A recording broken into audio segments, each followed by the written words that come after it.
The reason most men stop making strength progress has nothing to do with how much muscle they're carrying. Some of the strongest men on the planet are outlifting people with significantly more muscle mass.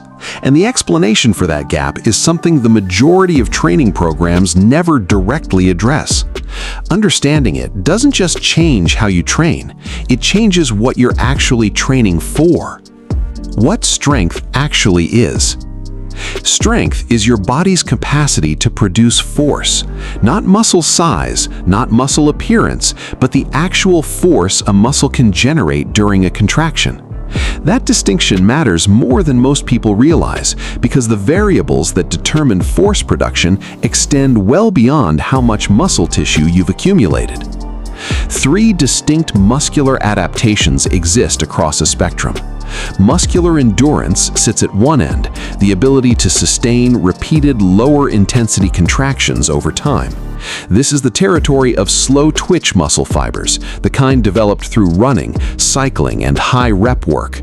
Hypertrophy occupies the middle ground, increasing muscle fiber size through moderate to high-load training, typically in the 8 to 12 rep range.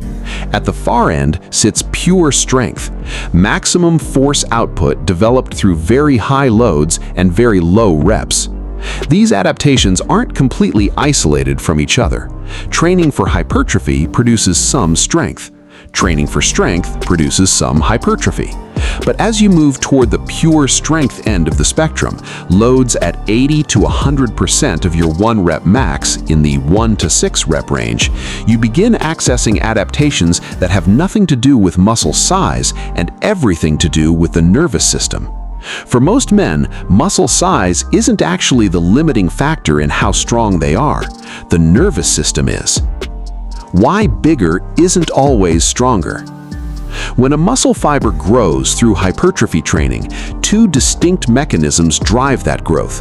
The first is an increase in contractile proteins, the actual structures inside the fiber responsible for generating force.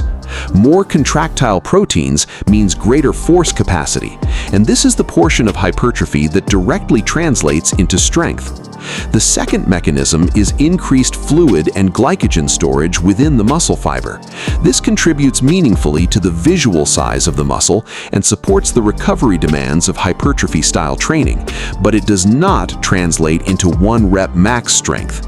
A muscle that has grown primarily through fluid and glycogen accumulation looks larger without producing significantly more force. This is why 2 men with nearly identical muscle mass can have dramatically different strength levels.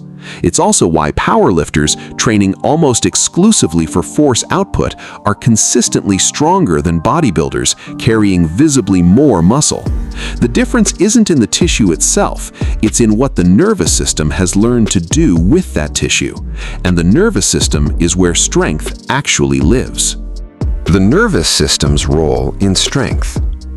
When you initiate a muscle contraction, the signal originates in the motor cortex of the brain. Upper motor neurons carry that signal down the spinal cord and connect with lower motor neurons, which travel through peripheral nerves and synapse directly with muscle fibers. Each lower motor neuron and the fibers it controls together form what's called a motor unit, and your body recruits motor units based on the force demands of the task at hand. Low-intensity movement recruits relatively few motor units. As the demand for force increases, more motor units are brought online. This process is called motor unit recruitment. And here is the insight that changes everything. Research shows that untrained individuals can voluntarily recruit approximately 70 to 85% of their available motor units, even when attempting maximum effort. The remaining units aren't damaged or unavailable.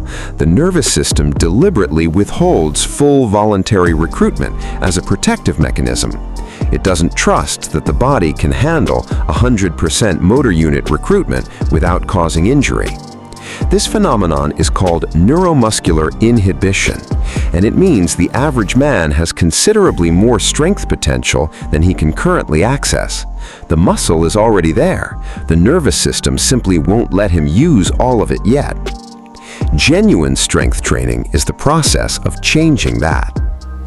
How strength training rewires the nervous system.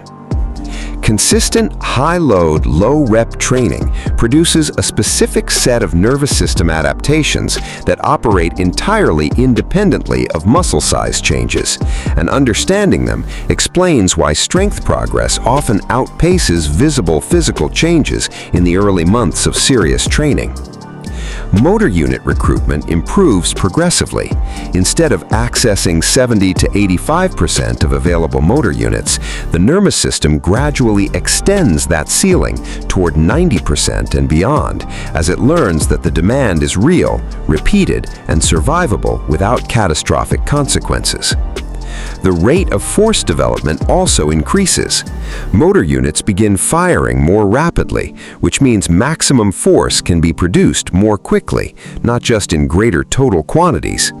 This is a distinct and critically important adaptation, particularly for any activity that requires explosive or reactive strength. Coordination between muscle groups improves simultaneously. Compound strength movements require multiple muscles operating in a precisely timed sequence. As the nervous system becomes more efficient at that coordination, less effort is wasted on competing or mistimed contractions, and more of the available force transfers directly into the movement itself. Every one of these adaptations produces real, measurable strength increases without necessarily producing any visible change in muscle size. This is why the nervous system is the primary target of genuine strength training, and why most conventional programs that stay comfortably in the hypertrophy rep range never fully develop it. Strength training and long-term function. Motor units are fiber-specific. Each one controls either slow twitch fibers, lower force output, high fatigue resistance built for endurance, or fast twitch fibers, higher force output, faster contraction speed, quicker to fatigue. The body recruits slow twitch units first by default, adding fast twitch units only as force demands increase. Fast twitch motor units become meaningfully recruited when loads reach approximately 70 to 80% of 1 rep max, with the majority accessed at 80 to 100%. This creates a specific and important problem for men who stay active but never train heavy. A man who walks regularly, plays recreational sport, and moves consistently can maintain reasonable cardiovascular fitness and slow twitch endurance, while his fast twitch fibers quietly atrophy from sustained disuse. Fast twitch fibers are the first to deteriorate with age, and their loss reduces the capacity to produce force quickly. The ability to catch yourself from a fall, lift something heavy unexpectedly, and move with the kind of explosive control that keeps the body functional through later decades all depend on fast twitch fiber maintenance. The men who retain that capacity into their 60s and 70s are almost universally the ones who continued training at loads that consistently recruit the fast twitch system. Strength training at genuine intensity isn't just about performance or aesthetics, it's long-term structural insurance for how the body functions across every decade ahead. How much strength training you actually need. This is where most men overestimate the time commitment and underestimate the intensity requirement. Research consistently shows that 3 to 6 hard-working sets per muscle group per week is sufficient to maintain strength and produce modest gains. For men actively pursuing strength development rather than just maintenance, 6 to 10 hard-working sets per muscle group per week produces faster and more significant results. Neither of those numbers demands a dramatic restructuring of how you already train. The real question isn't whether you have time for strength training, it's whether the time you're already spending in the gym is structured to reach the intensity levels that actually produce strength adaptations. Pure strength development requires loads at 80 to 100% of your 1 rep max in the 1 to 6 rep range. A man performing 3 sets of 10 at a comfortable weight is training in the hypertrophy range and producing some strength gains. But he is not specifically developing the nervous system adaptations or the fast twitch recruitment patterns that define genuine strength progress. In practical terms, 1 to 2 dedicated strength-focused sessions per week built around 4 to 6 compound movements at genuinely heavy loads is enough to develop real strength without overhauling your entire training schedule. A squat variation, a hinge variation, a horizontal push, a vertical pull, a horizontal pull, and a single leg movement.